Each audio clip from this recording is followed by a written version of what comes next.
The drama surrounding the Indiana Fever's season-ending clash with the Minnesota Lynx had all the ingredients of a playoff prelude. Tension, adversity, redemption, and one unforgettable moment of personal revenge that set the tone for the postseason. For months, Indiana had been battling through a storm of injuries that should have crippled their campaign.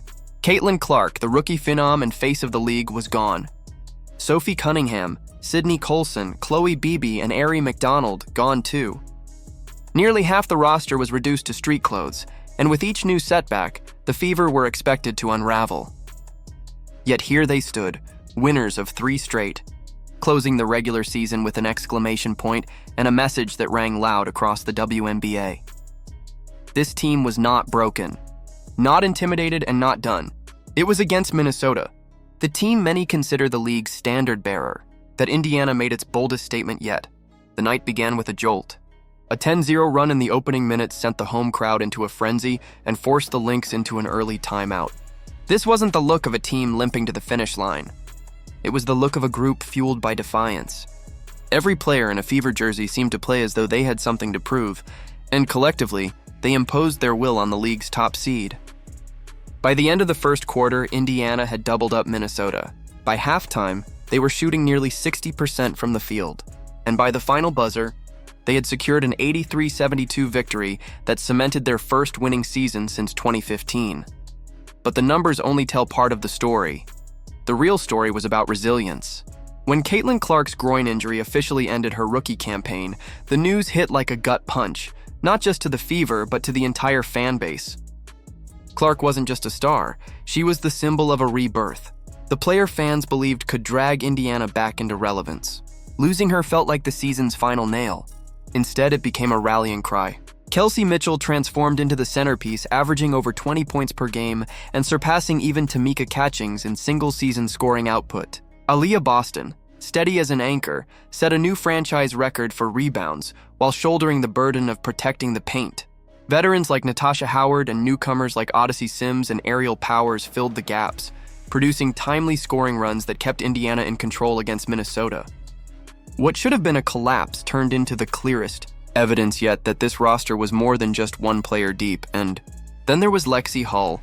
Her story that night captured the Fever's entire season in one sequence. Weeks earlier, she had taken an elbow to the face from Kayla McBride, leaving her bloodied and stunned, only to be whistled for a technical foul herself. It was the kind of moment that leaves scars, not just physical but psychological. Fans seethed at the injustice, and Hull was cast as yet another example of how Indiana couldn't catch a break. But against Minnesota, under the bright lights of a nationally watched game, Hull flipped the script. Matched up one-on-one against McBride in the second quarter, Hull went to work. A dribble, a hesitation, a sudden burst. McBride lunged, lost balance, and collapsed. Hull rose into her jumper, cashing it in as the crowd erupted. Social media exploded within minutes. Indiana fans called it justice, pure and simple, revenge for the elbow, for the whistle, for the disrespect. Neutral fans laughed, calling it one of the season's most satisfying highlights. But for Hull and her teammates, it was more than a viral clip. It was vindication. Her crossover against McBride became the night's most replayed highlight, but Hull's impact stretched far beyond that moment. With Sophie Cunningham sidelined, Hull had shouldered starters' minutes for weeks, delivering career-high scoring nights and giving Indiana the perimeter presence it desperately needed. Against Minnesota, she played with relentless energy on defense, staying glued to their guards, forcing tough shots, and ensuring the Lynx never found their rhythm. Her play embodied Indiana's resilience, written off, underestimated, hit with unfair calls, yet still shining when it mattered most. This is why that single highlight meant so much. It wasn't just Hull's redemption, it was Indiana's. For a franchise stuck in 9 years of rebuilds and heartbreak, the moment symbolized the broader shift. The Fever had been pushed, doubted, and dismissed. But like Hull dropping McBride to the floor, they refused to stay down. Kelsey Mitchell's brilliance provided the scoring backbone. Aaliyah Boston's reliability provided the anchor. Odyssey Sims and Aerial Powers supplied the spark. And Lexie Hull delivered the play fans will remember. All of it together led to a night where Indiana not only defeated the best team in the league, but reminded everyone watching that they belong in the playoff conversation.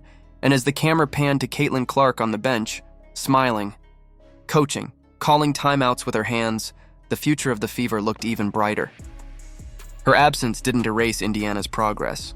If anything, it highlighted how strong this foundation has become. When she returns, she won't be carrying a broken team on her back. She'll be joining a resilient, battle-tested roster ready to fight alongside her.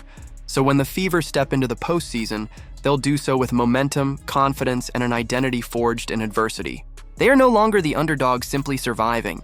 They are a team that knows how to win, how to respond, and how to rise when the pressure is highest. And Lexie Hull's revenge crossover against Kayla McBride will live on as the perfect symbol of that transformation, proof that Indiana has stopped being the victim and started becoming the problem.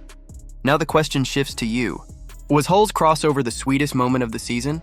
Can this Fever team, built on resilience and grit, actually make noise in the playoffs without Caitlin Clark on the floor?